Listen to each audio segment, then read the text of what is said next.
Buenas tardes. Como cada semana, un jueves más, en nuestro programa Más allá de la ciencia, el programa dedicado a difundir las terapias alternativas, el mundo holístico, todo lo relacionado con el crecimiento personal, el desarrollo humano. Hoy contamos con nosotros con la presencia de Eduardo Díez Calzadas. Buenas tardes, Eduardo. Buenas tardes, Alberto. Eduardo es formador en PNL, es terapeuta también, sí. Es coach, psicólogo. Ahora nos explicará un poco su recorrido profesional y su currículum. Es presidente de la Asociación Española de PNL, por lo que su presencia aquí para mí es todo un honor. Precisamente fue mi primer profesor, mi primer maestro en PNL también. Con él hice el practitioner. Y tú un alumno excelente. No es la primera vez que hablamos de programación neurolingüística, como es mi vocación, pues tengo esa deformación profesional de traer invitados, compañeros de este sector, de este ámbito. También sé que es un mundo inacabable, es infinito, y además la PNL siempre está en cambio continuo, está en evolución, tiene vida propia, así que ya vamos casi por la cuarta generación, sino... Sí, eso se dice en la literatura. Eso se dice en los libros, exacto. Tengo curiosidad por saber de dónde nace la inquietud de la PNL en Eduardo. Uh-huh. Pues de una manera curiosa, de hecho yo ya estaba en el mundo del desarrollo personal, pero como cliente, como paciente de psicoterapia, y estaba haciendo unas terapias de grupo como paciente, como cliente del grupo, como participante del grupo, en un centro de psicoterapia humanista. Y un día vi un cartel, porque allí hacían cursos, y anunciaban un curso que se llamaba Los 3 lenguajes secretos del terapeuta. Yo entonces no estaba trabajando como terapeuta, no era psicólogo, vengo del mundo de la técnica, soy ingeniero industrial, había hecho el máster de MBA de SADE, estaba trabajando en el mundo de la empresa, y había ido a aquel centro de desarrollo personal a sentirme un poco mejor, porque aunque tenía un buen empleo y un buen sueldo, pues por dentro no estaba muy bien, no me sentía muy bien. Entonces estaba ya haciendo aquellas terapias, hacía terapia individual con una terapeuta y estas terapias de grupo, y cuando vi aquel cartel me llamó la atención, porque yo de hecho ya entonces dije, ostras, esto de ser terapeuta me parece que está bien. En lugar de arreglar empresas, arreglar personas, en lugar de ayudar a empresas, ayudar a personas, como yo me estaba sintiendo bien con la ayuda que recibía. Y cuando vi aquello, los 3 lenguajes secretos del terapeuta, y encontré un título de marketing genial. Y entonces me interesé. Y digo, a ver, ¿de qué va esto de los 3 lenguajes? Pregunté a la persona que organizaba el curso y me dijo que los 3 lenguajes secretos del terapeuta lo que quería decir era que las personas... hablamos como en 3 lenguajes distintos, podemos hablar en 3 lenguajes distintos, visual, auditivo y cinestésico. Y de la misma manera que una persona que habla francés, otra que habla ruso y otra chino no se entienden, pues de alguna manera, en algún modo, una persona que habla un lenguaje visual, aunque hable en español o en catalán, o un lenguaje auditivo o un lenguaje cinestésico, pues tampoco se entienden. Y pasan cosas curiosas en ese sentido en las relaciones de pareja. Es decir, un miembro de la pareja es visual y el otro es cinestésico, y entonces pues tiene más dificultades de entenderse que si los dos hablan el lenguaje visual. Y entonces a partir de ahí me empecé a interesar por la programación neurolingüística y por la importancia que le da al lenguaje, que es un asunto de la vida que a mí me parece fundamental y que podríamos decir que de alguna manera es mi pasión por la potencia y la fuerza que tiene y las posibilidades de autoayuda y de ayudar a otras personas. Muy bien. La magia de la PNL, la estructura de la magia, ¿no?, que decían Grinder y Bandler, cómo utilizamos el lenguaje para mejorar las relaciones, o cómo podemos crear milagros simplemente con la expresión. Exacto. Como tú has dicho, la estructura de la magia es el nombre del primer libro que escribieron Grinder y Bandler, los creadores de la PNL. ¿Y qué significa? Significa el título, la estructura de la magia de los 3 terapeutas que ellos modelaron, Fritz Perls, Virginia Satir y Milton Erickson, en el sentido de decir, yo veo cómo hace terapia Fritz Perls o cómo hace terapia Virginia Satir o cómo hace terapia Milton Erickson y parece magia.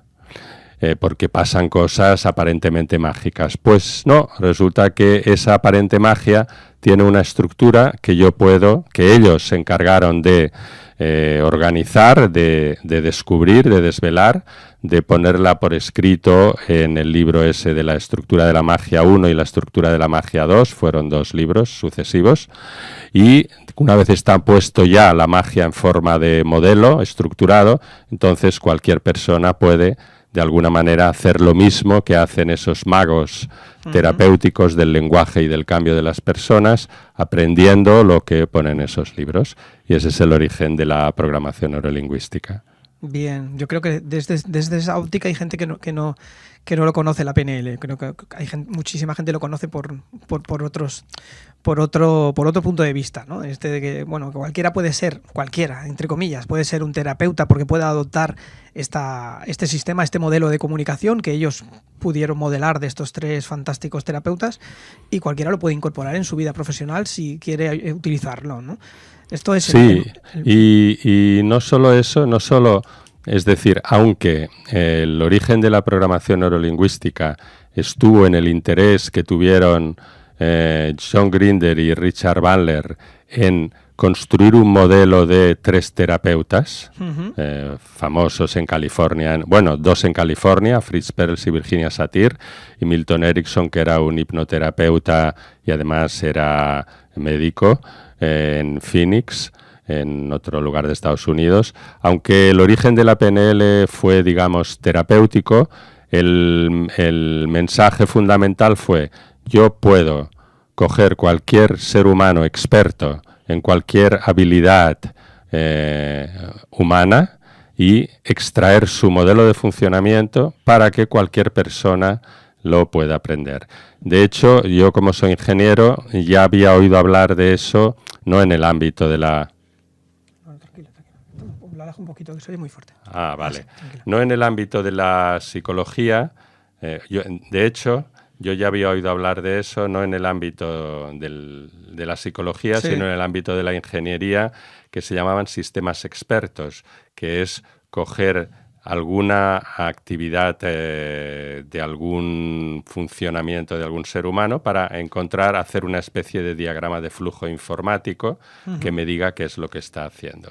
Entonces, todo eso que empezó en el ámbito terapéutico, en la programación neurolingüística, luego se fue extendiendo a otras áreas. Es decir, pues empezaron a coger, por ejemplo, líderes buenos en algún aspecto del liderazgo para encontrar su manera de liderar, o profesores buenos en su manera de enseñar para encontrar su manera de enseñar.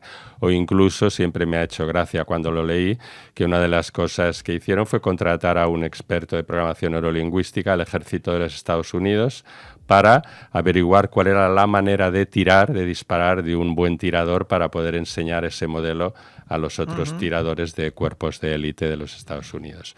El mensaje fundamental de base, que a mí me gusta mucho y que lo suelo emplear mucho como mensaje en las masterclass gratuitas que imparto, en las clases, es: si tú puedes, yo puedo. Que un poco tiene que ver también, me recordó cuando Obama ganó las elecciones, yes, you can o yes, we can. Pues es eso, si otro ser humano puede hacerlo, yo puedo hacerlo. ¿Por qué? Porque su sistema nervioso, digamos su ordenador cerebral como metáfora, es igual que el mío, más rápido, más lento, pero lo que él puede hacer lo puedo hacer yo. Las funciones son exactamente las mismas, está bien. Se trata de observar o estudiar la estrategia que sigue una persona con éxito, estudiar esta estrategia y poder acoplarla a mi ámbito profesional. Lo que pasa es que no es tan fácil estudiar una estrategia. Por ejemplo, de hecho, si tú coges a una persona experta en algo y le preguntas, oye, ¿cómo lo haces? Por ejemplo, a mí me pasó con la primera terapeuta que tuve, que me impresionaba porque ya empecé a decir, ostras, me parece que esto me puede gustar, esto de ser terapeuta. Y la veía cómo se manejaba en los grupos de terapia y cómo preguntaba y las cosas que hacía, que a mí me parecían también magia. Y me acuerdo que un día le pregunté, le dije, oye, ¿cómo haces esto que haces? ¿Cómo preguntas? ¿Cómo sabes lo que tienes que preguntar? ¿Cómo respondes? Y dice, pues mira, la verdad es que no lo sé, me sale espontáneo. Me sale de dentro. Y me quedé frustrado. Y por eso luego, cuando a partir de aquel cartel de los 3 lenguajes secretos del terapeuta, escuché hablar de lo de la estructura de la magia y leí el prólogo, digo, ostras, esto es lo que yo estaba buscando. Mira, John Grinder y Richard Bandler han conseguido, digamos, el triple de lo que yo quería conseguir y no conseguí. Yo quería modelar a una terapeuta, ellos ya han modelado a 3 terapeutas y saben cómo extraer el modelo de un buen funcionamiento humano. Que eso precisamente es una de las cosas que se estudian, y se enseñan en programación neurolingüística. Por ejemplo, en los cursos que imparto de programación neurolingüística, en el primer nivel, lo que ofrecemos, en el practitioner, lo que se ofrece son ya modelos terminados. Es decir, un modelo de empatía o un modelo de lenguaje o un modelo de resolución de conflictos que se han sacado de buenos funcionamientos humanos. Y en el segundo nivel de formación, que es el Master Practitioner, además de modelos más complejos y más potentes, también enseñamos a modelar, es decir, enseñamos algunas maneras como yo puedo extraer un modelo de una persona. Por ejemplo, yo ahora te podría hacer unas cuantas preguntas para extraer el modelo de cómo tú haces este programa de radio, digamos, ¿no? Y, por tanto, una cosa son los modelos que la programación neurolingüística ya ha sacado, de buen funcionamiento, primer paso, segundo paso, tercer paso, yo hago estos 4 pasos y haré empatía. Otra cosa es aprender qué tengo que preguntar a un experto para sacar el modelo que estaba empleando. Es como averiguar la fórmula X de la Coca-Cola. Pues me parece muy bien. La voy a hacer yo en casa también. Exacto, está muy bien esta metáfora. Muy bien. El peligro radica en que si no sabemos estudiar esas estrategias, puede que incorporemos en nuestro hábito, nuestro comportamiento, pues estrategias negativas también. Es decir, que ocurre, ¿no? Que la persona que intenta modelar y no conoce muy bien los fundamentos de la PNL o no lo hace de manera correcta, puede acabar haciendo lo que hace otro terapeuta, pero de mala manera. Es decir, quizás sus movimientos sí, sus gestos, pero luego la fórmula magistral no hacerla de manera adecuada, ¿no? Si un terapeuta intenta modelar a otro directamente, sin conocer la manera de modelar, le pueden salir un churro. O lo puede hacer perfectamente, muy bien. Pura imitación. Sí, aunque no es solamente, en mi opinión, cuestión de imitación, aunque mucho es imitación. De hecho, los niños pequeños modelan a sus padres. Y cuando tú decías que podemos incorporar buenos o malos modelos, pues de hecho en la vida así es. Los hijos, llamémosles, los hijos y las hijas de buenos padres, pues luego se llevan para su vida buenos modelos de comportamiento, buenos modelos de manera de pensar, que les sirven para vivir bien la vida y ser felices. Y los que han tenido pues padres menos expertos, aunque todos los padres tienen buena voluntad, pues se llevan modelos horribles que les hacen infelices en la vida. Por ejemplo, estoy pensando, es una de las cosas que en psicología ya se sabe, que es que, por ejemplo, muchos maltratadores y maltratadoras son hijos a su vez de padres y madres maltratadoras. Y hay un tema en etología, en conducta animal, que hubo un etólogo que se llama Konrad Lorenz, que tiene una anécdota muy divertida, que es que él estaba estudiando unos patitos y justamente cuando los estaba estudiando, la madre pata parió. Entonces se llevaba unas botas blancas y hay grabado en el sistema nervioso de los patos una especie de programa instintivo que el primer objeto que se mueve lo toman como su madre, que además es lo que tiene que ser. Si yo soy un patito que nazco, lo primero que se mueve allí es mi madre. Y entonces él se marchó una vez parieron todos los patitos, se marchó del lugar y todos los patitos le empezaron a seguir a sus botas blancas, y hay fotos muy divertidas en las que se ve a él, los patitos detrás de las botas blancas, los patitos detrás de él nadando en el río, y digamos digamos que esos patitos aprendieron un programa erróneo. Aprendieron el programa de que mi madre es Conrad Lorenz y claro, no era Conrad Lorenz. Y en ese sentido, pues un hijo puede aprender el programa de ser madre consiste en ser una dictadora, o ser padre consiste en, o marido consiste en maltratar, imponer y hacer lo que le da la gana. Y ahí están esos niños aprendiendo programas erróneos, que luego, por eso también se llama programación neurolingüística, o le podríamos llamar reprogramación neurolingüística. Una de las aplicaciones de la PNL es que tiene programas, maneras, modelos para reprogramar, para cambiar esos modelos, digamos, erróneos o que no son útiles o no hacen felices a las personas. Claro, estos inservibles que decimos, ¿cómo puede ser que sea tan desgraciado si hago exactamente lo que hacía mi padre? Bueno, yo le preguntaría... ¿Le preguntas a tu padre alguna vez cómo se sentía él? Exacto, exactamente. Yo le preguntaría, si alguien me dice, ¿cómo es posible que sea tan desgraciado si hago lo que hacía mi padre? Entonces le preguntaría, oye, ¿y tu padre cómo se sentía? Exacto. ¿Era feliz o era desgraciado? Sí, estamos reproduciendo lo que hacían ellos. Lo que pasa que, claro, cuando somos pequeños, nuestro padre o nuestra madre sí, la tenemos idealizado y para nosotros es Dios. De hecho, es Dios, es lo que se me ha salido así de una manera espontánea decirlo. De hecho, hablando más ajustadamente, en mi opinión, sería decir, mi padre es el modelo de padre, y es el modelo de hombre, y es el modelo de marido. Es decir, que es como decir, todos los hombres son así, todos los padres son así, todos los maridos son así. Es lo único que conozco y por tanto es como si me dijeran, esto es ser padre, esto es ser marido, esto es ser hombre. Y si ese hombre, padre, marido es más o menos potable, pues bien, y si no, pues me llevo un modelo pues que me va a hacer sufrir. Claro. Bueno, de ahí está la labor del reprogramador neurolingüístico. Sí, del reprogramador neurolingüístico, del terapeuta. Exacto. Que en mi opinión la primera parte del trabajo no consiste tanto en reprogramar como en hacer de mamá. ¿En qué sentido? ¿Qué es lo que hace una buena mamá? Una buena mamá lo que hace es ofrecer a su hijo cuando viene a llorar a su regazo, ay mamá, que en el colegio me han pegado.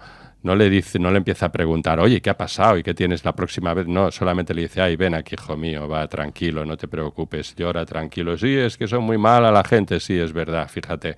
Es decir, es recoger lo que me trae mi hijo, recoger lo que me trae mi cliente o mi paciente a la psicoterapia o al coaching y solamente recibirlo, acogerlo, devolverlo sin criticarlo y sin entrar en interacciones que hagan más sufrimiento a la persona. Cuando ya la persona se siente recogida, que mi dolor, mi sufrimiento ha sido recogido por la persona que tengo delante, entonces es como que me relajo y entonces ya puedo estar más preparado para cambiar. Pero si no, el primer paso fundamental del cambio siempre es que el cliente, que el paciente se pueda expresar, relajar y a partir de ahí es cuando empieza el cambio. Bueno, el primer paso del cambio ya ha sido esa parte, para lo cual el elemento fundamental del terapeuta o del coach es la empatía. Y me atrevo a decir que eso también sirve para cualquier actividad humana. Es decir, en mi opinión, un buen jefe lo primero que tiene que hacer es escuchar a sus subordinados y hacer empatía con ellos y después ya les puede mandar, igual que el terapeuta después ya les puede cambiar. Un buen padre o madre lo primero que tiene que hacer es escuchar y recibir a sus hijos. Un buen profe lo primero que tiene que hacer es escuchar a sus alumnos y por tanto me atrevería a decir que en ese sentido la empatía es la herramienta fundamental de cualquier interacción humana, podríamos decir los cimientos, el pilar básico de cualquier interacción humana. Claro, creo que uno de los grandes males de la sociedad es que no sabemos escuchar. Hablamos mucho, ¿sí? Sin parar, no sabemos escuchar al otro, es que ni siquiera nos estamos escuchando a nosotros, porque nos podríamos dar cuenta de la autodestrucción que es la palabra. Estoy leyendo un libro de Robert Dilts que se llama El poder de la palabra. Ah, fantástico, fabuloso. Que es magistral también y habla sobre todo de que estamos muchas veces hablamos desde el marco problema en lugar del marco objetivo, ¿no? Entonces todo lo vemos negativo, ¿no? No puedo, no soy capaz, ¿no? Aquellas creencias, o vemos la parte más difícil de lo que nos está sucediendo, ¿no? Estamos intentando superar una dificultad nos fijamos en lo negativo, ¿no? En lugar de ver la parte positiva, que es la que precisamente nos va a ayudar a sobreponernos, ¿no? Entonces nos mantiene esto en un marco de retroalimentación negativa, y cuanto más lo pienso, más destructivo es para mí, ¿no? Esto lo vemos cada día en la gente que nos rodea y sobre todo en gente que en el trabajo o en la familia incluso, ¿no? Como parece un deporte. Uh-huh. Para esto la programación neurolingüística es ideal. El reencuadre, el simplemente cambiar ese marco y pasarle a otro entorno, sí. A otro contexto, y hace que la persona se dé cuenta de muchas cosas y ¡pum! Y a veces es cuestión de segundos que no me había dado cuenta cambia. Yo de esto, ¿sí? Y precisamente estos dos marcos que comentas, que de alguna manera son como dos extremos, el marco problema o el marco solución, desde mi punto de vista es uno de los elementos fundamentales de la programación neurolingüística, y también en su origen fue uno de los puntos fuertes que reivindicaban John Grinder y Richard Bandler. Por ejemplo, John Grinder, él era lingüista, además creo que era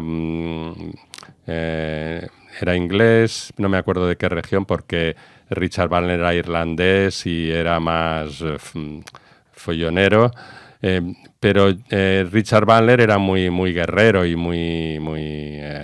le gustaba, muy provocador, y lo continúa siendo. Mucho más rudo que Grinder. Exacto. Uh-huh. También había tenido una infancia y una vida muy dura. John Grinder era de una familia católica. Exacto. John Grinder creo que era irlandés, de familia católica. Bueno, él era de familia católica y familia numerosa.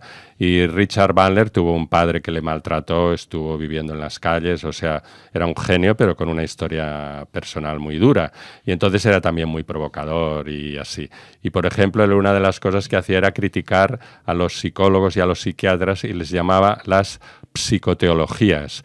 Y una de las cosas que criticaba de las psicoteologías, especialmente del psicoanálisis, era su gusto por el porqué y por las causas, que a su vez venía del modelo físico de si yo tengo un problema, para resolverlo tengo que conocer la causa. Cuando conozco la causa del problema, entonces ya puedo averiguar la solución. Entonces, uno de los enfoques poderosos que tiene que ver con esto que tú decías del marco problema y el marco solución, que fue el de la programación neurolingüística, cuyo mensaje, de alguna manera, al principio era provocador, en el sentido que decir, bueno, a veces es necesario conocer la causa para resolver un problema, pero otras muchas veces no. Yo tengo un problema y en lugar de preguntarme por qué tengo este problema, es decir, de dónde vengo, basta con que me pregunte qué quiero conseguir a partir de este estado. Uh-huh. A partir del estado actual, no preguntarme por la causa que me ha llevado a este estado actual, sino por preguntarme directamente por el estado deseado, a dónde quiero ir, y ponerme directamente a ir hacia allá. Por ejemplo, yo estoy mal ahora porque estoy atascado con un pensamiento, con una persona que me ha hecho daño y no me lo puedo sacar de la cabeza, y tengo que venir a este programa de la radio y estoy preocupado y no me lo puedo quitar de encima. Y entonces digo, pues a ver, ¿cuál es la causa por la que no? Hay una técnica de programación neurolingüística que yo le llamo la aspirina emocional, que me tomo la aspirina emocional esa, metafóricamente hablando, y se me va el dolor de cabeza, digamos, nunca mejor dicho, ese mal rollo mental. Luego a lo mejor me volverá, pero durante un tiempo me permite decir, yo estoy mal, me duele la cabeza, no quiero tener dolor de cabeza, me tomo una aspirina. Yo estoy mal, tengo un pensamiento atascado, algunos cambios de submodalidades, que son los que seguro que tú, ya sé que también eres experto en PNL, también conoces, y entonces solo con hacer unos cambios de submodalidades, sin saber de dónde me viene ese problema, pues cambia mi estado mental y ya salgo del atasco para estar mejor. Uh-huh. Y entonces esos son los dos marcos. El marco problema es preguntarme por qué me pasa lo que me pasa. El marco solución es qué quiero conseguir. Y eso es uno de los... enfocarme. Mi recomendación simplista y sencilla sería, si tú tienes un problema, primero pregúntate a dónde quieres ir, intenta llegar allí a la directa. Si lo consigues, fantástico, todo eso que te has ahorrado. Si no, entonces, bueno, pregúntate por la causa y entonces ya busca quizás una vía más compleja y más profunda para resolverlo. Ahí te quedas. Haces una regresión a ver si en alguna vida pasada encontramos la causa. Bueno, sí, hay. De hecho, hay una técnica que seguro que tú también conoces, en el Master Practitioner en Programación Neurolingüística, que es el reimprinting, en el cual lo que se va a buscar es, yo me conecto con la sensación de mal rollo. Normalmente es una sensación de mal rollo que yo ya he tenido muchas veces en mi pasado, voy haciendo una regresión hacia atrás hasta que llego a un punto en el que ya más atrás ya no hay más ese mal rollo. Y ese punto puede ser de esta vida, o hay personas, yo personalmente, digamos, así por principio, no creo mucho en las vidas pasadas, aunque me han dado datos que me lo hacen cuestionar. Pero hay personas que dicen, no, y ahora yo paso una vida y otra vida, y a lo mejor se van 3 vidas atrás. Pues a mí me da igual. Lo importante es que yo sé que para esa persona, esa sensación en su mundo interno está 3 vidas atrás. ¿Qué es lo que significa 3 vidas atrás en su mundo interno? No lo sé, pero en su mundo interno es absolutamente cierto, claro, válido y verídico, y ahí es donde yo tengo que intervenir para ayudarle. Exacto. Yo lo veo muchas veces en el transgeneracional, trabajando con la familia, con las memorias epigenéticas del ADN, que un desencadenante traumático en un antepasado mío, en un abuelo mío, por un motivo X, por una herencia o la pérdida de una herencia o un fusilamiento o un sufrimiento, ha grabado en la cadena del ADN, ha grabado la emoción, ¿sí? Y se mantiene oculta. ¿Qué importancia tiene que sea hace 300 años y 50? Ninguna, ¿no? Porque sabemos que el tiempo es totalmente una apreciación interna, es una interpretación mental, o sea que da lo mismo que haya sido hace 1000 que hace ahora, porque la emoción sigue siendo la misma, está encapsulada y la intensidad sí que es igual, porque eso sí que me he dado cuenta, que la intensidad intrínseca de la emoción es la misma, y además a nivel familiar eso a veces se va amplificando porque suele pasar de padres a hijos, o a nivel verbal que se suele transmitir y se amplifica mucho más, ¿no? Aquello que sucedió, que le metieron, que estuvo en la cárcel, estuvo torturado, a lo mejor después de 200 años aquella tortura fue una cosa espectacular, ¿no? Y acaba siendo traumático a nivel de todo el inconsciente familiar, que cualquier alusión a una violencia o a una agresión, aquello ocasiona un conflicto familiar o una enfermedad en más de uno, ¿eh? ¿Y qué más da, no? Dices que el origen, cuándo sucedió, da igual. Lo importante es que para esa persona es importante esa emoción o ese desencadenante, ese shock emocional es importante, y si se desprograma, exacto. En mi opinión, lo importante es esta persona que tengo delante, que tiene este sufrimiento como resultado de, en este caso que estamos hablando, de un hecho que sucedió hace 10, 20, 30, 100, 200, 300 años. En este momento está sufriendo, en este momento está viviendo una experiencia relacionada con todo ello. La pregunta para mí fundamental y única, clave, es ¿qué puedo hacer para cambiar ese estado interno que él tiene por otro estado más útil, más potenciador? Claro. Y ya está. De dónde venga eso, cuántos años tenga, mientras yo logre cambiar su estado interno y que pueda vivir una vida mejor, pues ya está. Y a veces ni siquiera es importante si es verdad o mentira, porque es que el inconsciente no entiende de realidad o ficción. Tuve un caso de una paciente, una cliente que tenía ataques de ansiedad esporádicos cada vez que veía agua, un estanque de agua y una fuente. Y simplemente haciendo un reimprinting, simplemente había escuchado en su familia que un primo suyo había muerto en una piscina cuando era pequeña.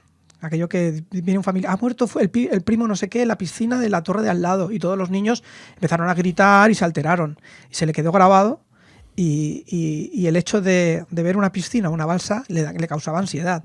A lo mejor era mentira. A lo mejor era una exageración, o a lo mejor no había sucedido tal cual, pero es como interpretamos nosotros. Y fíjate, una cosa visual o una cosa auditiva, cómo nos genera un trauma de por vida.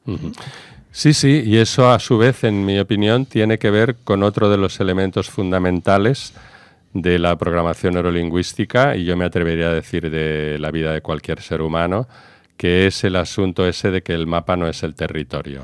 En este caso concreto, por ejemplo, ¿qué es el territorio? El territorio es lo que sucedió de verdad. Si en ese día supuesto en el que pasó eso en esa piscina hubiera habido un vídeo audio, aquí una cámara de grabación de vídeo, de audio como hay aquí, ahí tendríamos un vídeo-audio que podríamos contrastar y decir eso es la verdad o no es la verdad de lo que sucedió.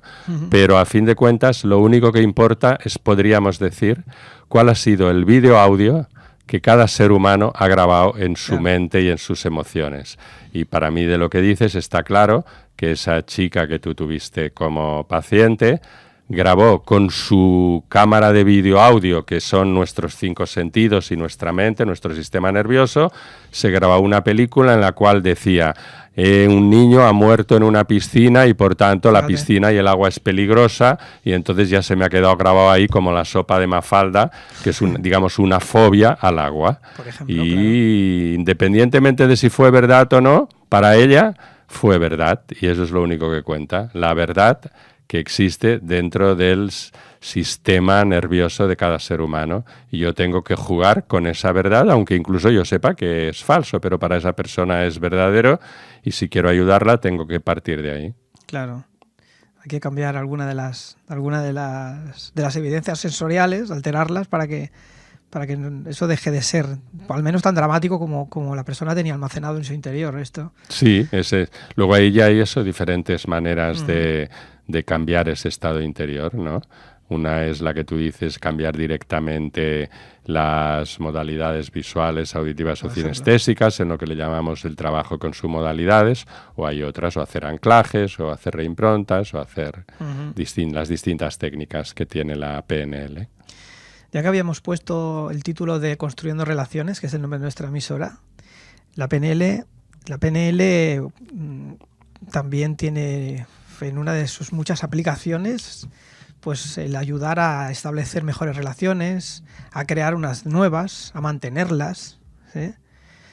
La seducción, por ejemplo, es uno de los grandes puntos fuertes de la PNL, aunque sea para ventas, que es igual, para mí tiene el mismo sentido buscar una pareja, ligar, que vender algo. Para mí el objetivo y el canal y la estrategia es muy parecida, ¿sí? Creo que ya te había explicado que cuando yo buscaba dónde estudiar en PNL, dónde hacer el practitioner, que yo lo había conocido a través de la Gestalt, había conocido el mundo de la PNL y tenía curiosidad por la lingüística y todo lo que había estudiado anteriormente, envié varias solicitudes a varias academias de Barcelona y no recibía respuesta. Y me llamaste un día, por teléfono, que yo tenía la tienda. ¿Sí? No me acuerdo, pero una tienda es posible. Tienda de informática. Y me imagino que utilizarías el lenguaje de PNL porque ya está integrado en la persona, ¿no? Cuando uno trabaja con ello y además empieza a estudiar. Y pues, te va a ir bien para vender incluso en la tienda, para conseguir clientes y convencer a la gente. Y me convenció no el hecho del contenido, sino la forma. Yo decidí hacer el practitioner contigo precisamente por el hecho de haber contactado conmigo. Ya para mí fue un punto muy positivo que tomases la iniciativa de informarme y llamarme directamente. O sea, que lo sepas, esto como algo personal. Pero que el lenguaje de la programación lingüística tiene esa forma. En primer lugar, decirte que me alegro mucho de saberlo, no lo sabía, y me he enterado pues muchos años después, ¿no? Hoy, en el año 2018, cuando esto sucedió, pues hace bastantes años, ¿no? Pues unos 10 años. Pues unos 10 años, ¿no? Y otra cosa interesante de esto que tú dices es cómo hay cosas que no se nos olvidan, ¿no? A ti no se te ha olvidado ese hecho de que yo te contacté, lo cual quiere decir que para ti tenía un significado especial. Me alegro especialmente, como me alegro de cuando yo hago cosas para conseguir determinados efectos y los logro, los consigo. Por ejemplo, todo esto que tú dices de que te llamé, ¿de dónde viene? Yo ya estaba trabajando había trabajado de director de empresas, de directivo de fábrica, etcétera. Y cuando me puse a desarrollarme como profesor de programación neurolingüística, me planteé el tema de decir qué tipo de escuela, de centro de estudios quiero tener.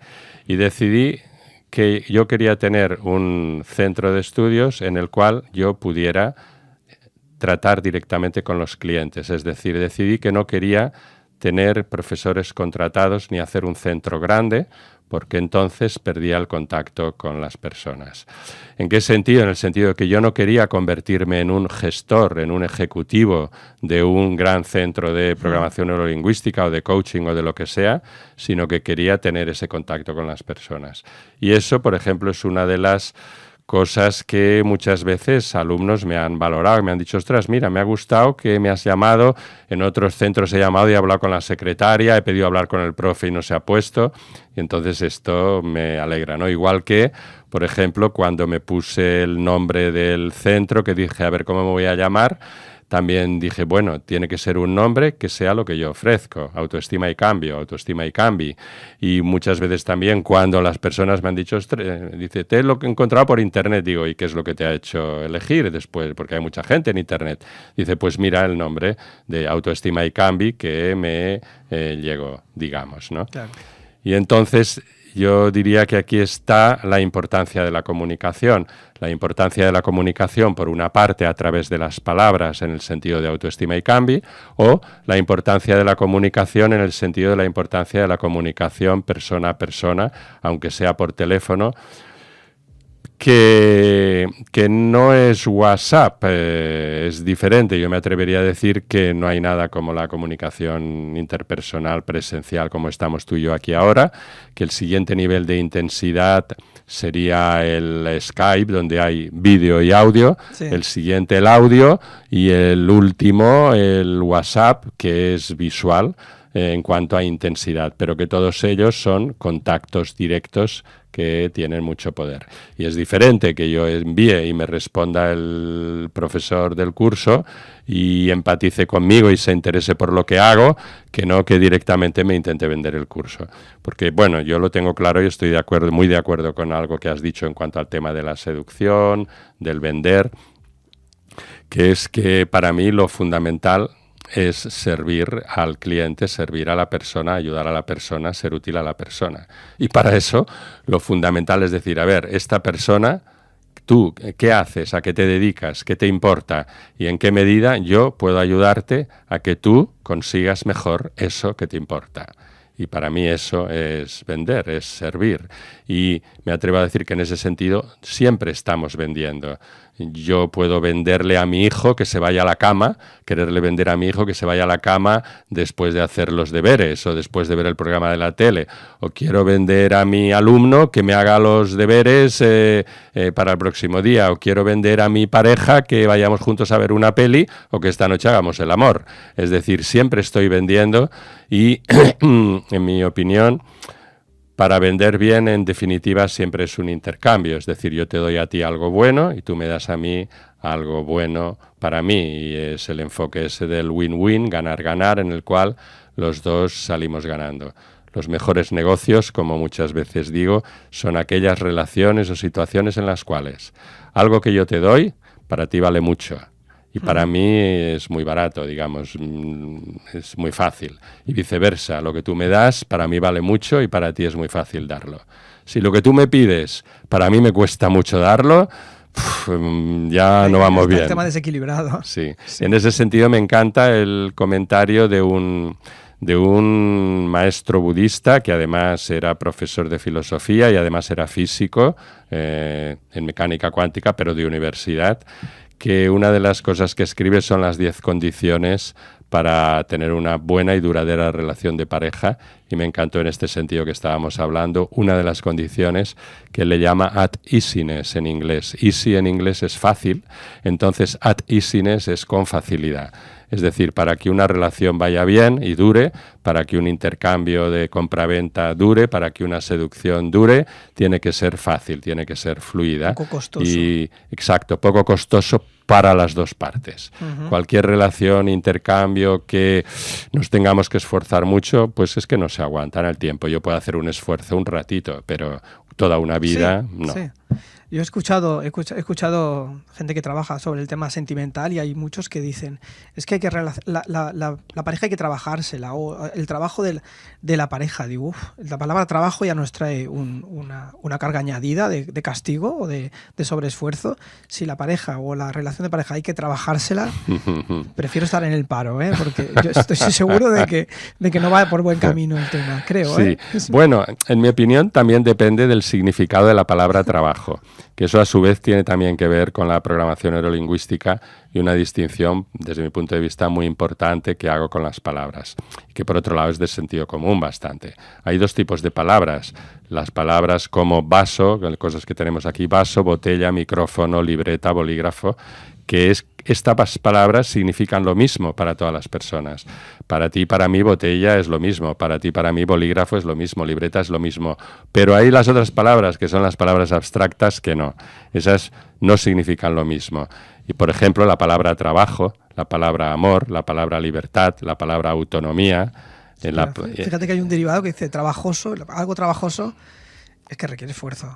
Sí, para ti. Para mí. Y seguramente para mí también, pero por ejemplo, yo ahora te podría decir, no quiero decir que yo piense así, pero te podría decir, y quizás intentando hacer empatía para los que dicen que la relación de pareja necesita trabajo, sería algo así como, más bien me viene un mensaje del tipo, bueno, ¿verdad que yo para mi negocio que también es mi vocación de terapeuta, de coach y de profesor de programación neurolingüística y de coaching y de desarrollo personal, me lo curro cada día? Sí. ¿En qué sentido me lo curro? Que no creo que lo que he hecho, el marketing que he hecho ya me vaya a servir para siempre. Pues en la relación de pareja, en parte también. El marketing que hice cuando seduje a mi pareja, si de alguna manera no lo mantengo vivo, pues el mercado va decayendo. Es decir, la relación va decayendo. Lo mismo con la metáfora que siempre se pone de un jardinero, con las plantas que las tiene que cuidar y regar cada día. La clave está en que... Si lo vemos como el sinónimo de dedicación, exactamente. Ahí te doy la Y entonces razón, ahí está, por ejemplo, aquí tenemos un ejemplo que me parece fantástico, que ha surgido aquí entre nosotros, que es que la palabra trabajo tiene TRA, 7 letras, ¿no? Trabajo. Entonces, la palabra trabajo pues puede tener distintos significados. Algo costoso, sacrificado, doloroso, cansado, o algo dedicado de una cierta continuidad. Entonces, depende de lo que signifique esa palabra para ti o para mí. Y eso es uno de los asuntos más importantes porque, como dijo, ahora no me acuerdo quién, en cualquier discusión, si antes de empezar a discutir las dos personas se pusieran de acuerdo sobre lo que significa cada palabra, como trabajo, amor, libertad, etcétera, para cada uno de los dos, después de haber aclarado esos significados, ya se había acabado la discusión. Uh-huh. Porque la gran paradoja es que muchas veces estamos discutiendo sobre trabajo sin darnos cuenta, vale, para ti trabajo es algo costoso, para mí es algo dedicado. Bueno, entonces, y en las relaciones de pareja, por ejemplo, en mi opinión es muy divertido lo que pasa con palabras como yo te quiero, yo te amo, yo te deseo, y para cada persona significa la pasión, tengo un amor apasionado por ti, y significan cosas diferentes. Entonces, cuando tú me dices yo te quiero, ¿qué significa? ¿Significa lo mismo que cuando yo te digo yo te amo? O cuando me dices yo te amo, ¿qué significa? Si nos aclaramos de eso, nos ahorraríamos un montón de discusiones, de malos entendidos y de problemas de pareja. Y en mi opinión, lo mismo en cualquier ámbito de la actividad humana, en los negocios, en el colegio, en la familia, en las empresas, en cualquier sitio. Por eso decimos que las palabras abstractas en PNL tenemos que desmenuzarlas hasta el máximo para encontrar el sentido, o al menos el significado que tiene cada persona para ellas, ¿no? Estoy totalmente de acuerdo contigo. Como yo le llamo, lo digo en los cursos, en mis cursos, las palabras abstractas las tenemos que llevar al back, al vídeo audio, es decir, libertad. Bueno, dime una escena en la cual haya libertad. Ahí pues hay libertad cuando yo puedo decir a mi madre que me voy a la cama a la hora que me da la gana. Bueno, eso ya veo que eso es algo de libertad.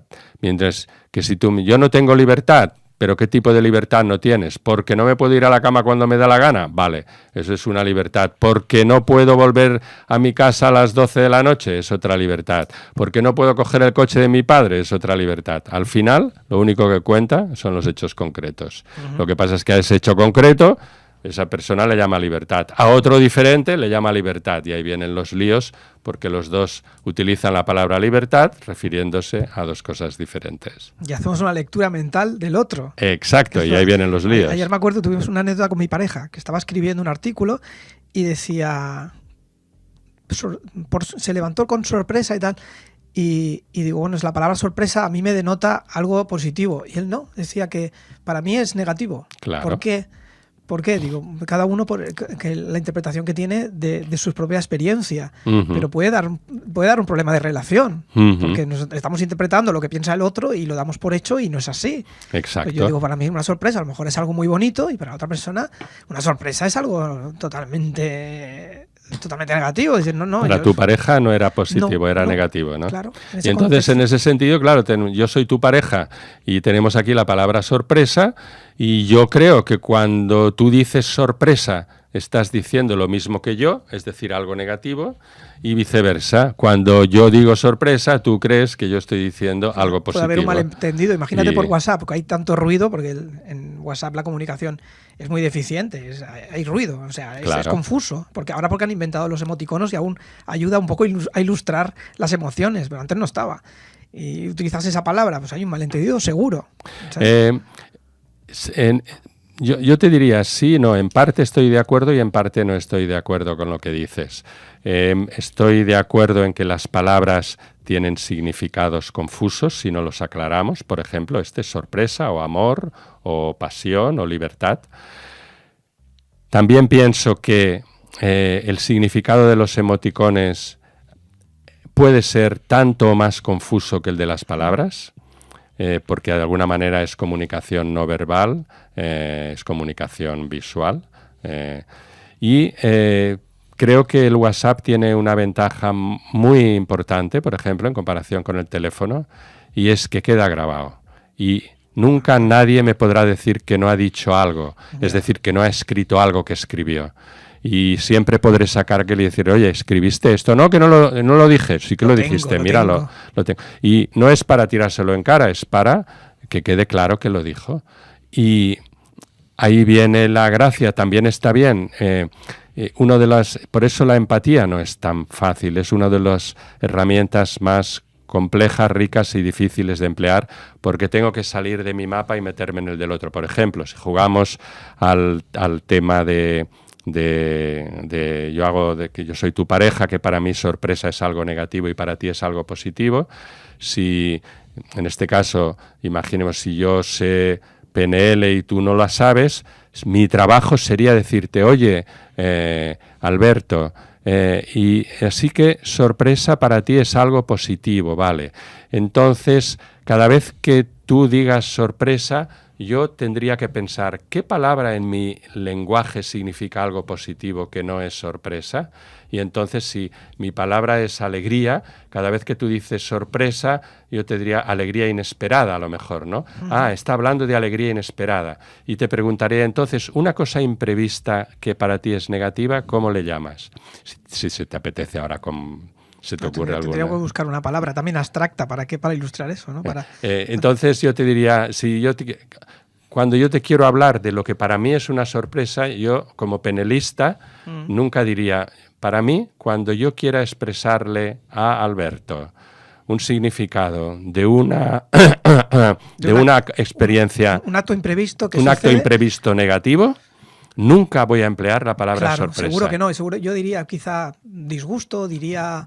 Ajá. Y entonces, algo parecido, sí. Exacto. Y entonces, cuando yo te quisiera expresar mi sorpresa, que es negativa, te diría, ostras, he tenido un disgusto. Con lo cual tengo que hacer un esfuerzo plus, que es hablar tu idioma. Y hablar el idioma del otro cuesta. Igual que cuesta hablar francés porque tengo que aprender francés, yo si quiero comunicarme bien con mi pareja, tengo que aprenderme el lenguaje de mi pareja y hablar en el lenguaje de mi pareja para ponérselo fácil. Eso es un esfuerzo. Eso cuesta trabajo. Exactamente, cuesta trabajo. Y yo puedo decir, oye, perdón, me sale en broma, pues que se joda, pues que él también se aprenda mejor, mi lenguaje, que se explique mejor, que hable mi lenguaje. Que especifique. Exacto, que adivine lo que significan las palabras claro, para mí. Voy y me encuentro la rueda pinchada del coche, yo no diría... Me encuentro una sorpresa. Para mí es una pudada. Y tu pareja diría, ¡oh, qué sorpresa! ¡Qué sorpresa! ¡Qué sorpresa! Tengo que llamar a la grúa, cambiar la rueda. Bueno, sí. Creo que este ejemplo, y mira, te doy las gracias, y además me acordaré seguramente toda la vida de esta entrevista y de este ejemplo con el sorpresa. Y diré, una entrevista que me hicieron en la radio. De hecho, según la inteligencia emocional, la sorpresa es la única emoción neutra. Cuidado, que depende mucho del mapa de la persona. Todo lo demás, sí, el asco evidentemente es negativo, la alegría es positivo. La sorpresa es totalmente neutra porque ya depende mucho de tu aprendizaje hacia dónde vas. Siempre cuento, cuando hago cursos de inteligencia emocional, cuento cuando encuentras una multa en el coche, desde lejos ves un papelito amarillo. Eso es una sorpresa cuando sales a la calle. Ya depende de tu personalidad, de tu comportamiento, de tu aprendizaje, que para ti sea rabia, tristeza, miedo, depende. Y a cada uno depende de si te imaginas que es una multa o la invitación a una discoteca. Depende del filtro, ¿no? Si dices, estoy a final de mes y me queda poco dinero, pues igual para ti es una tristeza que te metan una multa de 50 euros.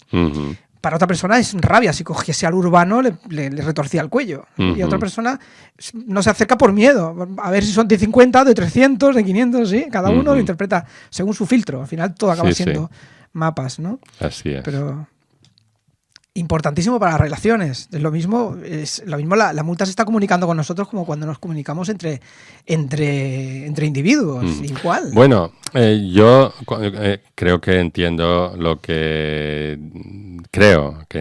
dices cuando dices la multa se comunica con nosotros.